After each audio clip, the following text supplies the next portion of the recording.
Bismillahirrahmanirrahim. Assalamualaikum warahmatullahi wabarakatuh. Waalaikumsalam warahmatullahi wabarakatuh. Alhamdulillahirabbil alamin wassalatu wassalamu ala asrafil anbiya'i wal mursalin wa ala alihi wa sahbihi ajmain. Rabbi shrah li sadri wa yassir li amri wahlul 'uqdatam min lisani yafqahu qawli. Sadaqallahul adzim.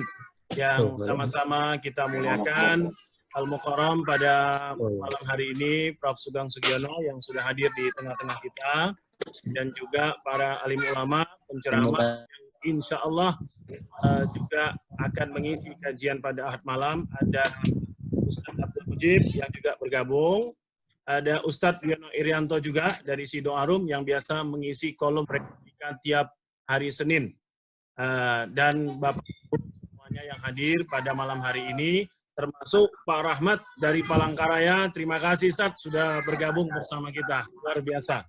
Alhamdulillah, Bapak Ibu jamaah rahimakumullah, Masjid Al-Mu'tadin mengagendakan pengajian Ahad malam. Di antaranya pada malam hari ini akan nanti diisi oleh Ustadz Sugeng Sugiono, dan juga ada jadwal untuk Ahad malam berikutnya, masuk Ustadz Abdul Mujib Rahman yang sudah bergabung di tengah kita akan mengisi pada insya Allah Ahad 10 Mei.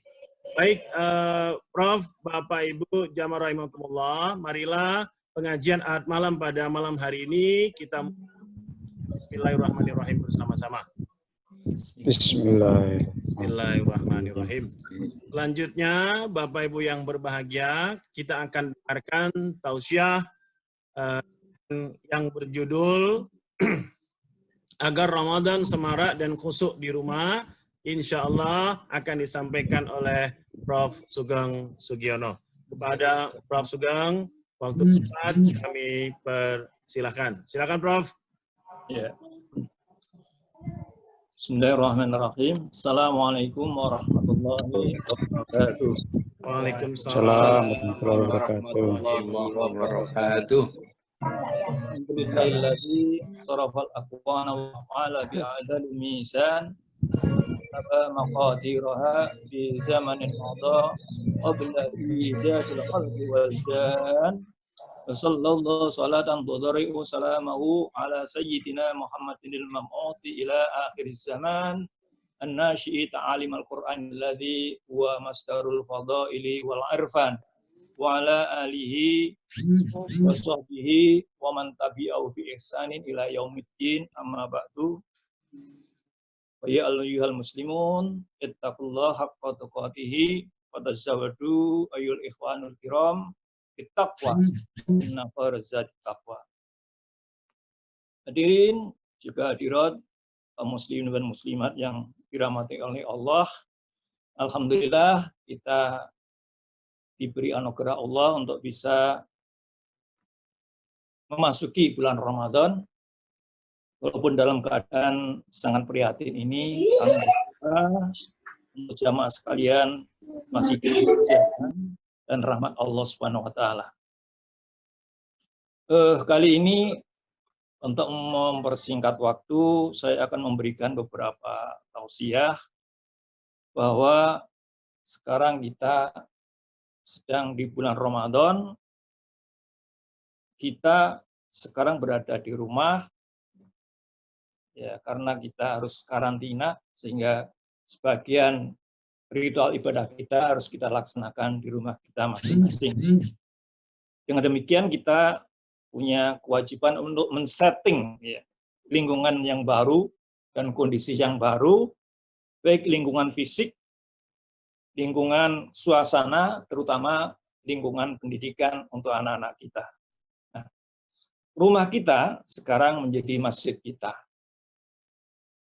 Rumah biasanya adalah makanan lirahatil jismi, yaitu tempat untuk bersemayamnya badan. Sedangkan al-masjid itu adalah makanan lirahatil ruh, tempat untuk bersemayamnya rohani kita. Nah, sekarang rumah kita setting menjadi sekaligus rumah tempat bersemayamnya jasad kita, juga bersemayamnya rohani kita. Karena kondisi yang harus memaksa kita tinggal di rumah kita jadikanlah, terutama di bulan Ramadan ini, rumah-rumah kita menjadi masjid-masjid kita, menjadi surga-surga kita, agar kita bisa menikmati bulan Ramadan bersama keluarga. Kedua, bahwa di dalam pendidikan juga, lingkungan pendidikan kita juga berubah. Biasanya anak didik kita belajar di luar rumah, di sekolah-sekolah, di kampus-kampus, dan sebagainya. Ini kembali ke rumah lagi, dan kembali kepada tugas kita sebagai orang tua, terutama ibu, itu menjadi sibuk kembali untuk mendidik anak-anak kita.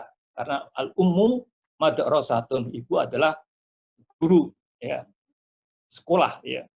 Ibu adalah ibarat sekolah. Idza data syahaban thayyibal a'raq. Kalau kita mempersiapkan ibu yang tangguh, maka kita juga bisa mempersiapkan generasi kita yang tangguh juga. Juga suasana kita sudah sangat berlainan dengan hari-hari biasa, karena kita harus sabar, ya, harus ikhlas menerima kenyataan bahwa kita sedang di dalam prihatin mendapat cobaan dari Allah Subhanahu wa taala dengan berkembangnya virus sejak bulan Maret yang lalu. Ibu-ibu dan bapak-bapak jamaah yang saya hormati, di bulan puasa ini bagaimana seharusnya kita bersikap, kita berperilaku agar Ramadan kali ini tidak kita lewatkan dengan sia-sia. Mari kita menilik kembali bahwa adanya puasa di bulan Ramadan itu berkaitan dengan sebuah riwayat. Kalau dibaca di dalam Duratun Nasihin, kita lihat ketika Allah itu menciptakan manusia, kemudian sekaligus menciptakan akal dan menciptakan nafsu. Diriwayatkan ketika akal dipanggil oleh Allah, wahai akal, kemarilah. Maka akal tunduk. Kemudian ditanya oleh Tuhan, siapa aku dan siapa kamu, wahai akal? Maka akal menjawab, engkau adalah Tuhan sesembahanku dan aku adalah hamba-Mu. Demikianlah sehingga Allah sangat menjunjung tinggi derajat akal dan memuliakan akal, baik di dalam beragama maupun di dalam kehidupan kita sebagai umat manusia. Selain itu, Tuhan juga menciptakan nafsu. Maka ketika nafsu dipanggil oleh Tuhan, wahai nafsu, siapa aku dan siapa kamu? Apa jawab nafsu? Engkau adalah engkau dan aku adalah aku. Nah, begitu sombongnya jawab nafsu itu, sehingga Allah sangat tidak suka kepada nafsu itu, walaupun dia ciptaannya. Maka puasa inilah kemudian nafsu itu dibelenggu, dan riwayat itu nafsu itu kemudian dimasukkan ke dalam neraka, namanya jahanam 100 tahun. Dan setelah 100 tahun nafsu itu kemudian dikeluarkan kembali, kemudian ditanya kembali, maka jawabannya sama, aku adalah aku dan engkau adalah engkau. Maka kemudian nafsu kemudian dipenjara lagi di dalam neraka 100 tahun, namanya neraka ju, neraka kelaparan. Nah, ternyata ketika 100 tahun setelah dikeluarkan dari neraka itu, maka nafsu mengakui bahwa dia sangat lapar. Oleh karena itu, lapar menjadi hukuman yang luar biasa. Oleh karena itu, Allah kemudian berkenan untuk menjadikan puasa salah satu kewajiban umat manusia. Bukan saja umat Islam, tapi umat-umat terdahulu juga diwajibkan pada mereka berpuasa, walaupun cara dan teknisnya berlainan. Nah, Nabi Adam alaihissalam di surga pun juga bisa dibujuk oleh nafsu, sehingga dia harus dihukum untuk diturunkan di dalam surga, dari surga. Nabi Yusuf sendiri juga mengatakan, a'udzubillahi minasyaitonirrajim wa ma ubarri'u nafsi innan nafsa la'ammaratun bisu. Saya tidak bisa lepas dari godaan nafsu, ya. Karena nafsu itu senantiasa mendorong kita untuk berbuat keburukan. Di dalam riwayat juga di dalam pepatah Arab dikatakan, an-nafsu raghibatun idza raghabtaha Fa idza turaddu ila qalilin takna. Nafsu itu adalah gejolak yang luar biasa kalau kita perturuti. Wa idza turaddu ila qalilin takna. Maka kalau kita nafsu itu kita tekan, maka dia akan muncullah namanya qanaah. Bukan menghilangkan nafsu, tetapi mengatur nafsu sehingga tidak nafsu itu tidak kemudian merunjak, ya, melonjak, memperturuti keinginan segalanya. Bahkan dikatakan dalam pepatah juga al hayatu lan tu'tiyaka kullama tuhibbu. Dunia itu ya, tidak mungkin bisa memenuhi kebutuhan-kebutuhan yang kau inginkan. Walakinnal qanaah as'aluka tuhibbu ma ladaika. Tapi hanya sifat qanaah yang bisa menjadikan kalian untuk mencintai apa yang ada, anugerah apa yang telah ada pada diri. Karena itu begitu derasnya nafsu itu mengganggu kehidupan manusia, sehingga maka kita diwajibkan salah satunya adalah imsak, menahan hawa nafsu. Itu adalah menjadi inti dari orang berpuasa. Jamaah kaum muslimin muslimat yang berbahagia, kita jadikan rumah kita menjadi masjid kita. Biasanya kalau kita bertilawah kan di masjid, maka ada sebuah hadis yang mengatakan aksiru min tilawatil Quran fi buyutikum. Innal baital ladzi la yaqra'u fil Qur'ana yaqillu khairuhu wa yaksuru syarruhu wa yadhiqu ahlu. Perbanyaklah untuk membaca Al-Quran di rumah-rumah kalian. Sebab rumah yang tidak ada orang membaca Quran di dalamnya, itu akan berkurang kebaikannya dan bertambah keburukannya dan menjadikan hati-hati penghuninya jadi sempit. Oleh karena itu, marilah di bulan Ramadan ini rumah kita jadikan masjid kita untuk tadarus, untuk tilawah, untuk membaca Al-Quran. Dengan demikian, apa amalan yang terbaik di dalam berpuasa itu sebenarnya? Kita banyak beramal dan banyak berzikir. Di dalam bulan puasa, kita beramal. Dan amal kita akan ditingkatkan pahalanya di sisi Allah SWT. Demikian juga zikir kita. Tetapi beramal dan berzikir berbeda. Kalau beramal adalah bagaimana amal kita mencapai kualitas yang terbaik. Ya. Alladzi khalaqal mauta wal hayata liyabluwakum ayyukum ahsanu amala. Allah menciptakan kehidupan, kematian akan menjadi ujian. Amal yang kualitas terbaik apa yang bisa kamu persembahkan di hadapan Allah Subhanahu wa taala. Juga di dalam ayat lain, inna ja'alna ma'al ardi zinatan laha linabluwahum ayyuhum ahsanu amala. Kami jadikan apa yang ada di atas bumi itu sebagai hiasan untuk menguji mereka amal yang paling berkualitas.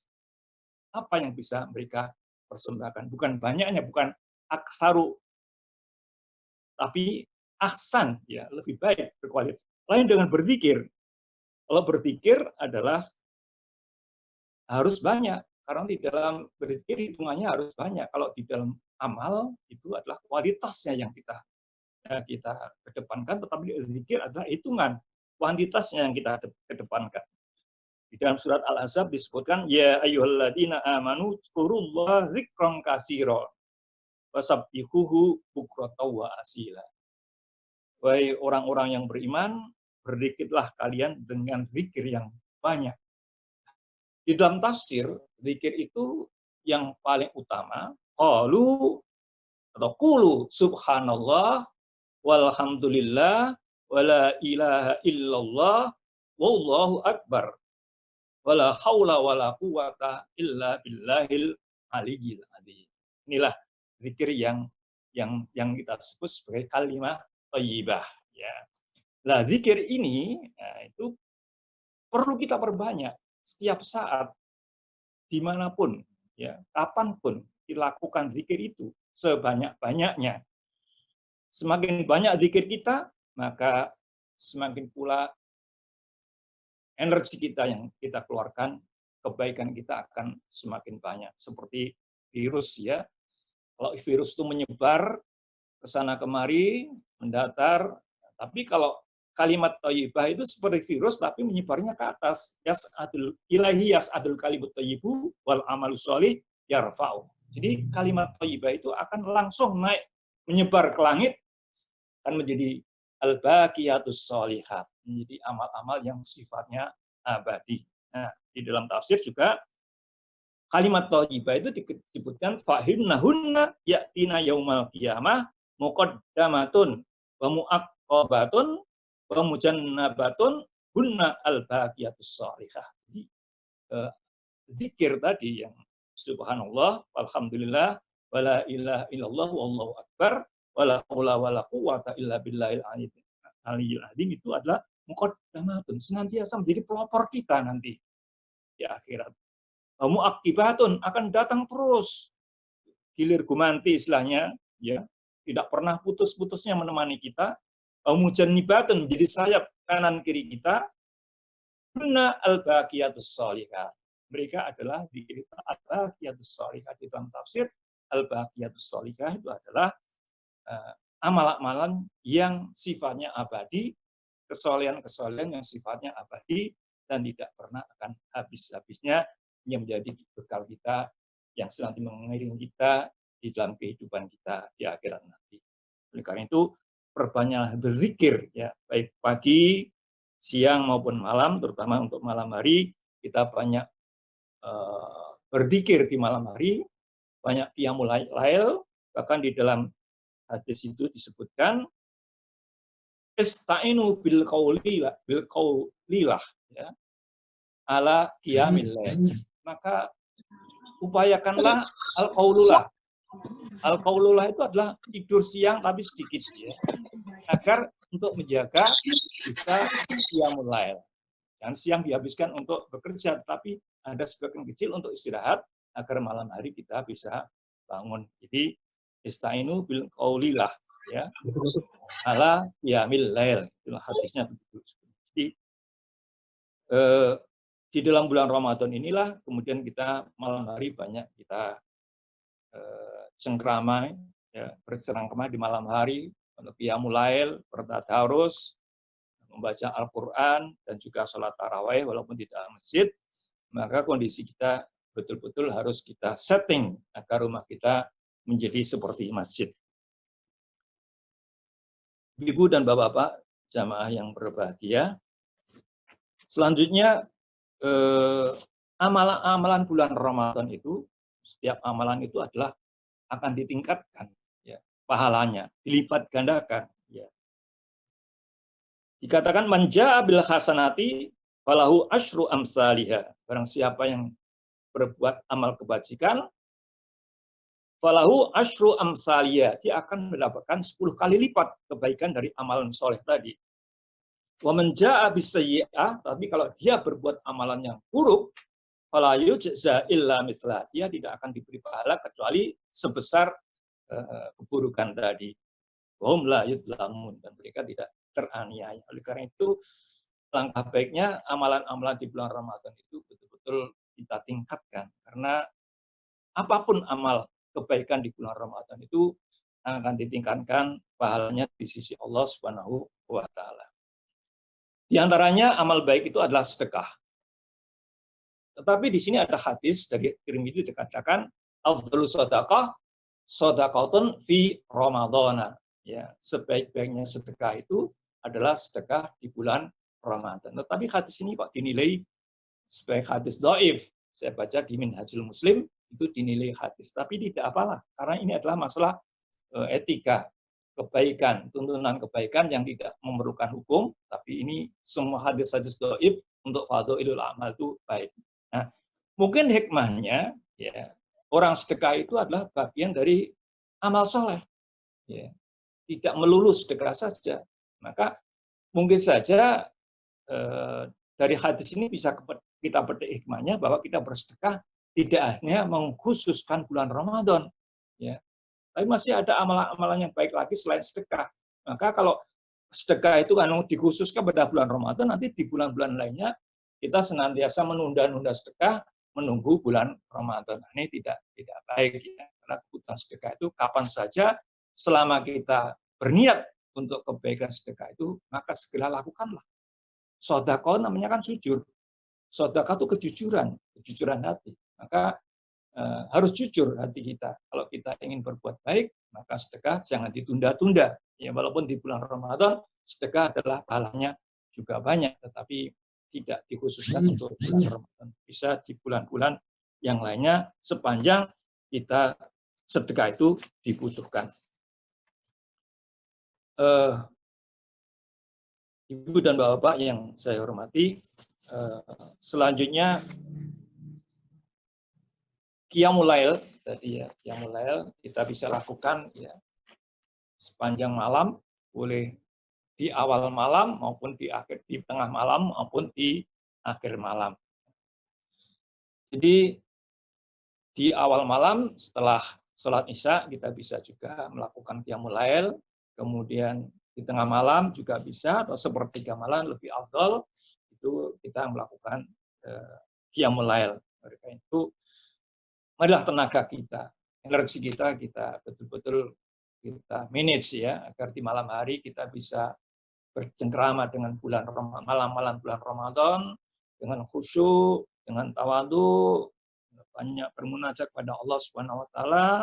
Mudah-mudahan dengan kesabaran kita, isti'anah kita kepada Allah Subhanahu wa taala, maka bencana fitnah yang berupa virus itu segera hilang dari kita semua.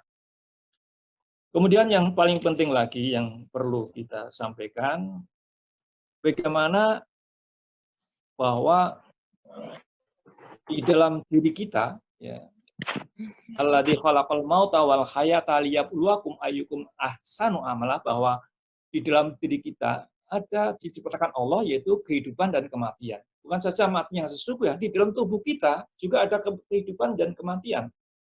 Contohnya di dalam tubuh kita ada sel, ya. Jumlahnya 1 triliun katanya, bahkan lebih dari triliunan sel di dalam tubuh kita. Bahkan yang ada mengatakan bilion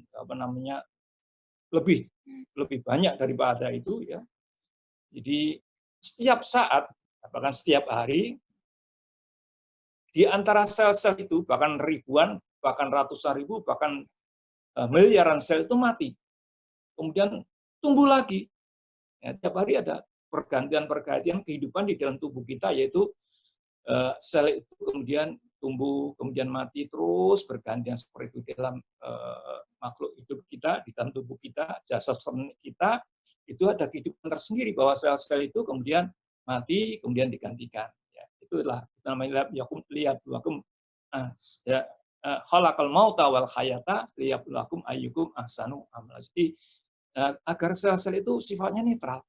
Tinggal bagaimana kita memelihara dan mengisi sel-sel itu, karena sel itu netral, maka sebaiknya di dalam tubuh itu kita asupi dengan asupan zikir seperti yang telah kita sebut di atas, maka sel-sel itu akan kita isi dengan berzikir kepada Allah, sehingga menjadi tumbuh sel-sel itu menjadi energi kebaikan seterusnya. Jadi sifatnya netral, maka kita hidupi sel-sel itu dengan berzikir, apalagi di bulan Ramadan itu sebanyak-banyaknya, ya, seikhlas-ikhlasnya. Jadi karena itu, monggolah kita banyak berzikir, baik zikir pagi, zikir siang maupun zikir sore. Nah, kemudian sel-sel itu kemudian mati, ya, tapi dia zikir itu yas'adul kalimut thayyibu ilahi yas'adul kalimut thayyibu wal amal sholih yarfa'u. Jadi zikir kita, amal soleh kita itu akan langsung bertebaran ke langit, ya, akan menempel di dinding langit itu untuk selama-lamanya. Jadi energi kita tidak akan habis, baik itu yang keluar dari mulut kita, dari penglihatan kita, dari hati kita, dari jasad kita, semua menjadi energi yang abadi. Kebaikan yang abadi itu tidak akan hilang selama-lamanya. Demikian juga sebaliknya, energi yang buruk itu juga tidak akan hilang. Maka sekecil apapun energi kebaikan itu jangan disia-siakan. Ya. Kemudian sekecil apapun energi keburukan itu telah kita hindari. Kita tidak tahu ya, energi kebaikan apa, sekecil apapun yang bisa mengantarkan kita ke surga. Kita tidak tahu kebaikan apapun, yang mana kebaikan sekecil apapun, yang mana yang kita akan mengantarkan kita ke surga. Kita tahu, seperti virus itu. Di antara ribuan jutaan virus itu, di antara mana yang menempel pada orang kemudian menjangkit pada diri seseorang. Kita tidak tahu. Demikian juga amal kebaikan, energi kebaikan itu juga harus kita perhatikan. Sekecil apapun. Dari bentuk senyuman, sedekah, menolong orang, yang lain-lainnya, gotong royong, ya, membantu sesama, empati dan sebagainya. Itulah bentuk-bentuk yang namanya energi kebaikan yang tidak akan pernah hilang. Nah, itulah jangan kita sepelekan. Ya. Jadi energi itu akan hidup sepanjang masa. Ya. Demikian juga energi keburukan, maka keburukan itu juga akan tetap terekam. Ya. Terekam oleh rekaman yang canggih, CCTV, dari malaikat roket api, itu akan dicatat. Ya. Jadi energi kebaikan maupun energi keburukan. Oleh karena itu, marilah semampan kita mengawali bulan Ramadan itu, mari kita banyak bermuhasabah, ya, metani diri kita sendiri, agar kita banyak senantiasanya berzikir dan beramal soleh. Dan amal yang paling kualitas itu adalah suatu amal yang itu sesuai dan tuntunan dan syariat dari Allah Subhanahu wa taala dan Rasulullah Shallallahu alaihi wasallam. Itu pertama. Yang kedua adalah dengan ikhlas. Amal yang terbaik, amal yang berkualitas itu tidak akan bisa dicapai kecuali dia sesuai dengan tuntunan agama, tuntunan Allah, tuntunan Rasulullah, dan dilakukan dengan hati yang ikhlas. Itu amal yang terbaik, bukan banyak. Kecuali kalau zikir, memang baik zikir berjari, bil khaufi, bisri, boleh saja berzikir dengan ucapan, berzikir dengan hati, berzikir dengan lisan, berzikir dengan ucapan, ya, berzikir dengan telinga dan sebagainya, bisa dimanapun bisa berzikir. Nah, bentuk fisiknya itu mengucapkan subhanallah, walhamdulillah, wala ilaha illallah, wallahu akbar. Itulah yang senantiasa harus kita perbanyak di dalam bulan Ramadan ini. Ibu-ibu dan bapak-bapak yang saya hormati, yang saya kasihan, semoga dirahmati Allah Subhanahu wa taala. Yang mungkin yang selanjutnya terakhir mungkin, ya, mari kita jadikan malam-malam Ramadan itu sebagai malam-malam Lailatul Qadar. Jadi kadang-kadang kita orang terfokus pada Lailatul Qadar itu adalah pada hari-hari ganjil atau hari ke-10 yang terakhir. Itu kadang-kadang seperti itu. Itu kan seperti orang ngadang-ngadang, ya. Padahal untuk mencapai puncak Lailatul Qadar itu diperlukan satu proses yang panjang. Tidak sekedar kemudian seperti di dalam pewayangan itu orang ngadang-ngadang wahyu, ya, terutama orang-orang Kurawa, ya.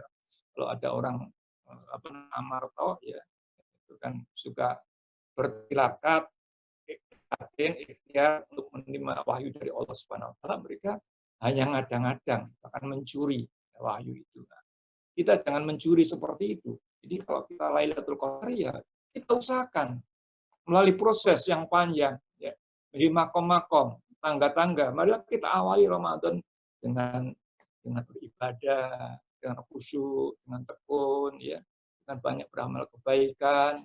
Yang itu untuk kita lakukan terus. Ya. Malam-malam kita seperti malam-malam Lailatul Qadar, karena kita tidak tahu. Bahkan hadis pun ada yang mengatakan tidak tahu kapan, tidak hanya turun di pada malam 10 terakhir atau malam-malam ganjil, ya, tetapi bisa juga Lailatul Qadar itu bisa saja turun di malam apapun di bulan Ramadan.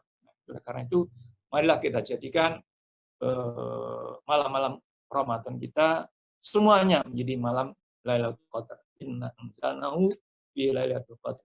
Lailatul Qadri khairun min alfi syahr. Tanazzalul malaikatu warruh fiha bi rabbihim kulli amrin salam. Salamun hiya hatta matla'il fajr. Nah, oleh karena itu marilah kita isi, ya, Ramadan kali ini dengan khusyuk, dengan tawadu, dan biasanya kita bekerja di luar rumah, maka marilah kita jadikan ya, rumah kita menjadi baiti jannati, rumah kita menjadi surga kita. Di dalamnya ada pendidikan anak-anak yang baik. Yang biasa kita tidak kurang memperhatikan kepada anak-anak, maka terutama yang masih kecil-kecil, maka kita punya kesempatan yang baik sekali untuk memperhatikan kehidupan kita keluarga, pada pendidikan anak-anak kita, ya, istri kita, suami kita, anak-anak kita juga kita setting menjadi sebuah keluarga yang ya ayyuhalladzina amanu qu anfusakum wa ahlikum nara wa qudun nasu wal hijarah alaiha malaikatun ghiladun syidadun la ya'sunallaha ma amaruhum wa yaf'aluna ma yu'marun. Orang yang beriman, jagalah diri kalian dan keluargamu dari siksaan api neraka. Maka di dalam hadis juga disebutkan khudzu junnatakum minan nar. Apa artinya hadis ini? Persiapkanlah perisaimu, ya, perisai tameng itu terhadap api neraka. Khudzu junnatakum minan nar. Jadi ambillah, persiapkan perisaimu sebagai tameng dari siksa api neraka. As-saumu junnah. Puasa ini termasuk salah satu bentuk tameng, bentuk perisai kita agar kita terhindar dari siksa api neraka. Ya, kita jadikanlah puasa itu menjadi satu menyalurkan energi-energi kebaikan selama bulan Ramadan, selama 30 hari ini dengan secara istiqomah. Ya. Istiqomah, karena sementara ini kan banyak orang berpuasa karena berpuasanya bersama-sama, maka dia bisa menjalankan puasa. Tapi kalau sendiri-sendiri akan lebih berat. Maka dalam puasa ini mari kita sholat bersama, puasanya juga bersama, ya, berbuat kebaikan bersama, kemudian membuat takjil bersama, sedekah bersama. Sekarang di masjid-masjid, ya, itu juga diadakan satu gugus, ya, gugus untuk menyantuni fakir miskin, terutama yang terkena musibah bencana ini. Alangkah baiknya setiap masjid, bahkan rumah-rumah kita yang kebetulan kita diberi anugerah, ya, rezeki yang berlebih untuk menyediakan sedikit, ya, santunan kepada mereka, baik itu berupa makanan mentah maupun berupa takjil, itu adalah sangat-sangat bermanfaat untuk mereka. Jadi barang siapa manfaat toroso iman, barang siapa memberikan iftar, buka puasa pada orang yang berpuasa, maka dia akan memperoleh pahala sebanyak pahala setimbang dengan pahala orang yang berpuasa tanpa mengurangi pahala orang yang berpuasa.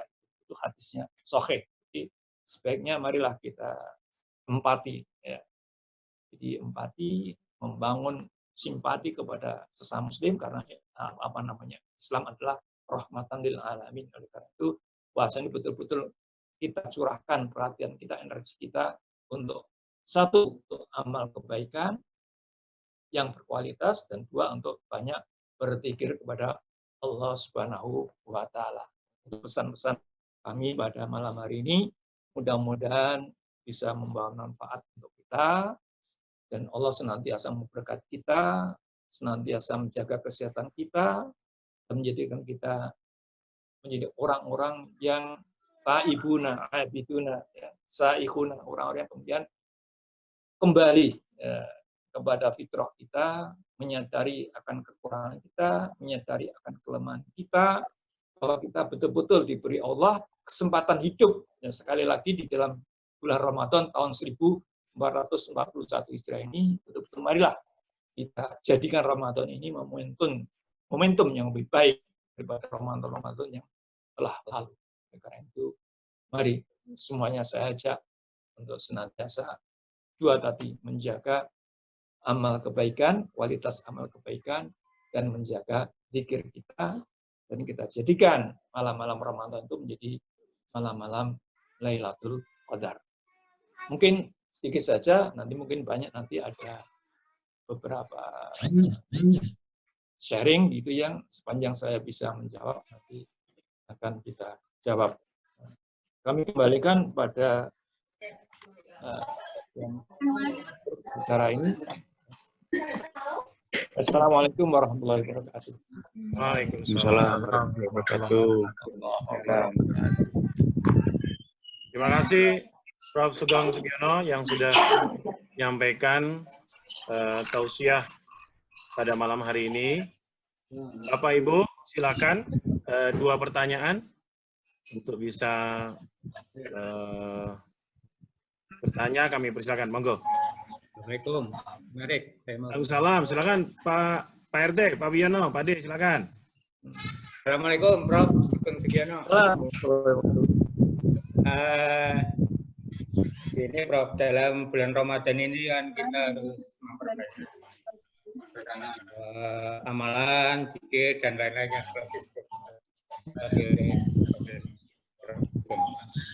Satu pertanyaan saja, apakah ada syarat yang harus dipenuhi ketika kita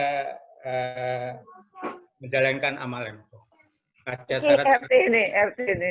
Bukan RT. agar menjadi soleh. Ya. Baik, Katanya Pak terima kasih.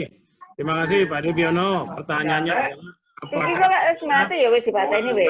syarat ya untuk Enggak usah menjalankan diiku. amalan-amalan itu ya. Terima kasih. Satu lagi Bapak Ibu, kami persilakan. Ada?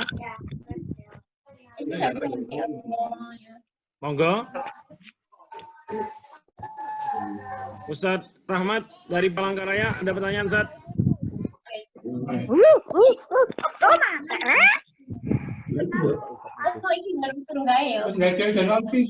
Kok mati? Mau mati. Dari Ustadz Mujib nih. Halo, Ustadz. Oh, Ustadz Mujib. Sebentar, Ustadz Mujib, silakan, Ustadz. Ya, baik. Terima kasih. Ini daripada nggak ada yang nanya. Terima kasih. Menarik, Prof. Ini pencerahan yang sangat bagus. Ada satu yang membuat saya berpikir. Ini kita mencari solusi untuk corona. Tadi disebutkan tentang zikir, Prof. Kita biasanya sebelum melakukan zikir itu selalu mengucapkan ala bizikrillahi tatmainnul qulub. Nah, untuk sampai kepada tatmainnul qulub itu, Prof, saya rasa gini ada kaitannya dengan proses bagaimana kita memperbaiki sel dan meningkatkan imunitas tubuh kita dengan berzikir gitu. Nah, sekarang kaifiyah zikir itu untuk sampai kepada tatmainnul qulub itu, Prof, mungkin ini penting karena kita bisa memperbaiki menyembuhkan diri kita dengan ala bizikrillahi tatmainnul qulub. Ini yang saya pikirkan dari tadi ketika Prof mengatakan zikir tadi itu. Terima kasih, Prof. Ya, terima kasih. Terima kasih, Ustadz Mujib. Ya. Oke. Prof, Ya. tadi ada 2 pertanyaan. Pertama dari Ustadz Abdul Mujib, yang kedua dari Pak Subiono. Monggo, Prof. Ya. Baik, yang pertama dari Pak RT tadi, Pak Subiono ya. Ya. Ya. Bagaimana persyaratannya untuk berbuat amal soleh itu yaitu ada persyaratan sebenarnya. Yang dinamanya amal soleh, kalau soleh kan trep, nah, kalau bahasa Jawanya soleh itu trep ya. Orang suka tahu trep nggak ya? Trep itu pas ya. Kalau kopiah saya itu ukurannya 79 ini trep gitu. Itu soleh namanya. Ya. Sepatu saya 40 itu trep namanya. Itu namanya soleh namanya. Sepatu itu soleh. Nah, bagaimana amal itu dinamakan soleh? Amal dinamakan soleh itu adalah trep sesuai dengan kehendak Allah Subhanahu wa taala dan tuntunan Rasulullah Shallallahu alaihi wasallam. Itu pertama, itu syarat pertama dulu. Sesuai dengan tuntunan syariat, maqasid syar'i dan sebagainya, sesuai dengan tuntunannya, Qur'annya, hadisnya, yaitu. Kedua, itu persyaratan yang lebih berat, yaitu dilakukan dengan ikhlas, ya, dilakukan dengan ikhlas. Nah, susahnya ada sesuatu di dalam diri kita itu yang sulit diukur, yaitu ikhlas. Ikhlas itu susah diukur. Ya. Ikhlas itu satu kata hati yang betul-betul pasrah ya, hanya mengharap ridha Allah, itu ikhlas ya. ibtigha'an limardhatillah itu ikhlas. Jadi amal akan dinilai soleh kalau dia dilakukan sesuai dengan aturan, norma, tuntunan ajaran agama. Yang kedua, harus dilakukan dengan niat yang ikhlas. Innamal a'malu binniyah. Jadi amal itu adalah sesuai dengan niatnya. Kalau niatnya tidak pas, ya tidak baik, ya itu tidak menjadi amal soleh. Walaupun perbuatannya secara lahiriah, secara haliah itu baik perbuatan itu, tapi tidak dilandasi dengan rasa ikhlas, itu tidak menjadi amal yang soleh. Gitu ya Pak ya. Jadi syaratnya seperti itu. Nah, pertanyaan yang kedua dari Pak Mujib. Baik Pak Mujib, bagus sekali ya. Jadi zikir itu memang sesuatu zikir itu kan tidak hanya berarti kita mengucapkan subhanallah, alhamdulillah, wala ilaha illallah. Tidak itu saja. Zikir itu sepanjang kita mengingat kepada Allah, bahwa kita ciptaan Allah, bahwa kita kecil, segala perbuatan kita adalah diketahui Allah, ya, itu adalah zikir. Bahkan kalau kita sedang mau berangkat keluar rumah, kita kemudian membaca Bismillah, la haula wala quwata illa billahil aliyil azim, ya. Bismillahi tawakkaltu ala Allah, la haula wala quwata illa, itu sepanjang perjalanan insya Allah kita menjadi zikir. Bahkan ajaran kita di dalam perjalanan kita bisa berzikir sambil menyupir, kita membaca Al-Quran, membaca surat Yasin atau ayat kursi dan sebagainya.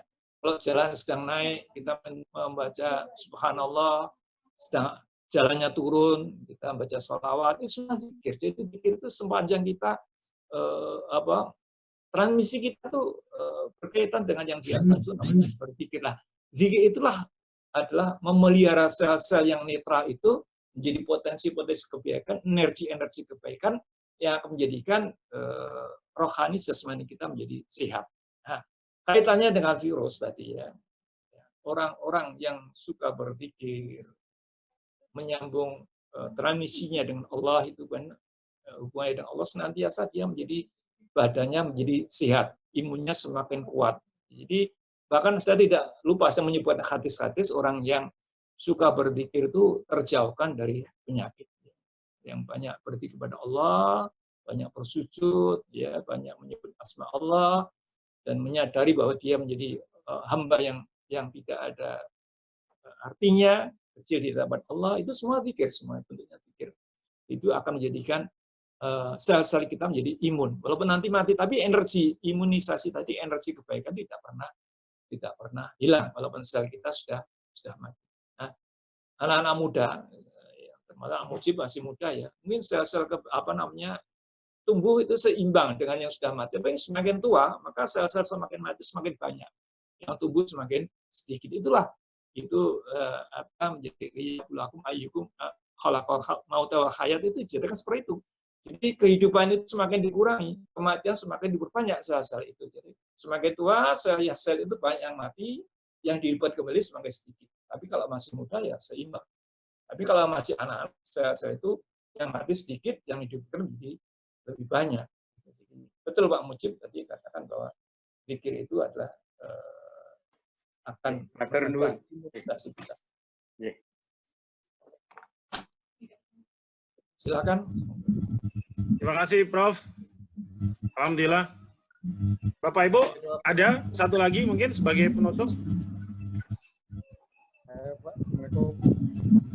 Ya, Pak Rahmat. Pak. Boleh satu. Pak Rahmat atau Pak Raharjo tadi ya? Saya tanya. Pak Rahmat, mari Pak. Assalamualaikum warahmatullahi wabarakatuh. Waalaikumsalam. Terima kasih. Ya, ini masih apa, Ustaz? Masih terkait dengan tadi ikhlas ya, ikhlas. Ya. Para sahabat kan banyak yang ketakutan Pak Ustadz.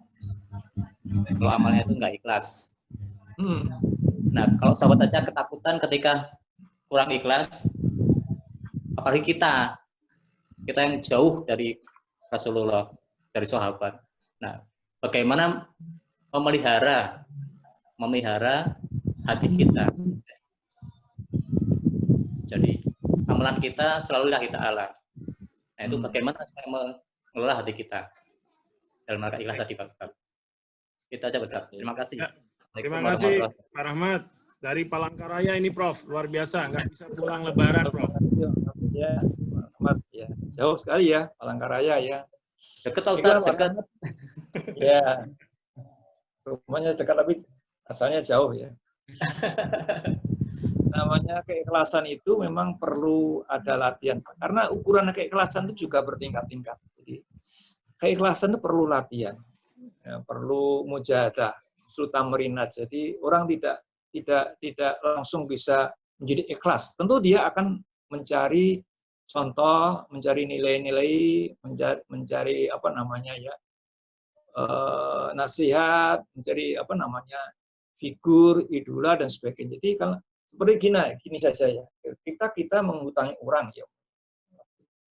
Tapi setelah lama-lama dipikir-pikir orang kok tidak bisa mengembalikan utang kita, udahlah kita ikhlaskan. Itu kan muncul kemudian ya, tidak di awalnya ya. Mulanya kita menagih, tapi ternyata setelah ternyata orang yang kita utang itu tidak apa namanya betul-betul tidak mampu, maka kita akhirnya sudahlah kita ikhlaskan. Itu kan latihan berikhlas itu seperti. Jadi ikhlas itu loyatun la tudrak di dalam. Jadi sesuatu nilai peringkat kondisi kejiwaan yang tidak bisa diukur kecuali oleh Allah dan diri kita sendiri. Gitu. Kita ikhlas ya, ikhlas saja. Lillahi ta'ala itu kan masih di lisan kita sebetulnya. Tapi hati kita, nah itu ini hanya kita dan Allah yang tahu. Maka ikhlas itu perlu latihan. Bisa melihat orang bisa ikhlas demikian itu menjadi ibarat kita, menjadi contoh kita. Kita perlu ya, perlu lingkungan ya, perlu latihan, perlu lingkungan, perlu teman.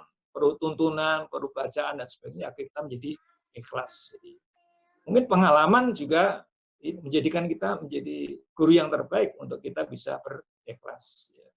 Kita sedang sakit, untuk menerima ikhlas kan juga susah, toh kan? Ya, orang sakit harus ikhlas, itu kan perlu apa namanya muhasabah juga, perlu latihan agar tumbuh betul-betul ikhlas itu ya di dalam diri kita. Jadi puasa pun demikian juga. Puasa yang ikhlas seperti apa toh? Nah, itu kan hanya diri kita yang tahu. Apakah puasa kita sudah ikhlas atau puasa kita kurang ikhlas atau setengah ikhlas dan sebagainya. Atau hanya mengikuti apa namanya tradisi. Ada sebagian dari kita puasa itu hanya tradisi saja. Ya udahlah. Ikhlas kita puasa kan gitu. Itu kan tidak ikhlas. Innamal a'malu binniyah. Jadi amal yang diterima Allah itu sesuai dengan kadar keikhlasan. Itu yang perlu latihan gitu ya. Kita sholat pun juga belum tentu taraf ikhlasnya juga sampai kepada sesuatu yang dicontohkan ke Nabi Muhammad SAW. Kesempurnaan ikhlas itu hanya dimiliki oleh Rasulullah. Hidup yang ikhlas itu juga susah ya. Ikhlas seperti apa itu hanya kita dan Allah yang tahu. Kita tidak bisa menilai diri seseorang itu ikhlas dan tidak. Apalagi dengan ucapan juga tidak bisa menilai bahwa itu betul-betul keluar dari hatinya. Demikian Pak Rahmat yang selesai. Baik, terima kasih Prof. Sugeng Sugiono yang sudah menyampaikan tausiah pada Jumat malam ini, dan Bapak Ibu sekalian, terima kasih juga sudah berkenan bergabung di kajian online. Dan mungkin dari Ustadz Muhaimin, Ketua Takmir, ada yang mau disampaikan, Ustadz? Silakan, Ustadz. Terima kasih Pak Erik. Ya, Ustadz, silakan, Ustadz. Sebagai closing mungkin pendek saja. Saya mengucapkan banyak terima kasih kepada Prof. Sugeng Sugiono yang memberikan tausiah yang sangat penting pada hari ini. Terima kasih kepada Pak Erik, Pak Widodo telah mengelola kajian ini, dan kepada semua bapak-bapak, ibu-ibu juga, dan mbak-mbak juga hadir di dalam majelis ini. Yang sesungguhnya ini bukan hanya majelis ilmu, tapi juga majelis zikir, mengajak kita bersama-sama tadi mengingat Allah Subhanahu wa Ta'ala dan Rasul-Nya, dan juga majelis silaturahim di antara kita. Saya yakin dengan upaya ini semoga kita semuanya makin semakin dekat dengan Allah Subhanahu wa taala dan kita semua semakin dilimpahi oleh rahmat Allah Subhanahu wa taala. Amin. Itu Coach Erik, terima kasih. Terima kasih Ustadz Muhammad dan Bapak Ibu yang berbahagia. Cukup pengajian online kita pada malam hari ini. Insya Allah kita lanjutkan lagi pada pengajian Ahad malam tanggal 3 Mei yang akan diisi oleh Ustadz Rahmat Ramadana Al-Banjari. Tema yang diusung adalah bagaimana asik mempelajari Al-Quran bersama keluarga di rumah. Dan insya Allah di jam yang sama. Terima kasih kita ucapkan kepada Prof. Sugeng Sugiono yang telah memberi kajian pada malam hari ini. Mudah-mudahan ibadah puasa kita, aktivitas kita semuanya mendapat ridho dari Allah Subhanahu wa taala. Amin ya rabbal alamin. Bapak Ibu, kita tutup kajian online pada malam hari ini dengan membaca alhamdulillahirabbil alamin bersama-sama. Alhamdulillahirabbil alamin. Terima kasih Prof. Sugeng. Terima kasih Prof. Sudah. Terima kasih Ustadz Mujib, Pak Riono Irianto, terima kasih sudah bergabung. Pak RT, Pak Rahmat dari Palangkaraya, luar biasa. Lebaran di Palangkaraya, tidak bisa ke Purwomartani. Mudah-mudahan sehat selalu. Bapak Ibu semua yang bergabung, terima kasih. Assalamualaikum warahmatullahi wabarakatuh. Waalaikumsalam.